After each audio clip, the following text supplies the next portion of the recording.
boys! Aries Gaming to. Ngayon pag-usapan natin si Ruby sa Mobile Legends. Fighter si Ruby at ang astig niya. May special skin siya, ang The Aspirants. Parang robot, isang mecha suit. Ang ganda ni Ruby sa mecha suit niya. Makintab at makapangyarihan. Imagine ninyo si Rubnut ng giant robot. Ang cool, di ba?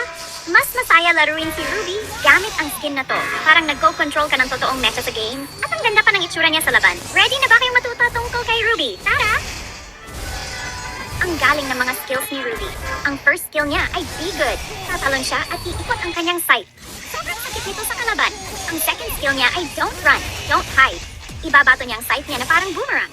Hinihila nito palapit ang mga kalaban. Ang ultimate skill niya ay I'm Offended. Tatalon ng mataas si Ruby at ihahampas ang sight sa lupa. Nakakasta nito sa kalaban, kaya hindi sila makakagalaw.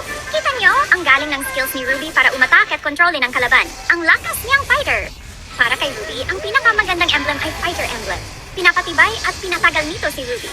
Sa loob ng Fighter Emblem, piliin ang Festival of Blood. Nagbibigay ito kay Ruby ng lifesteal, kaya gumagaling siya kapag umaatake.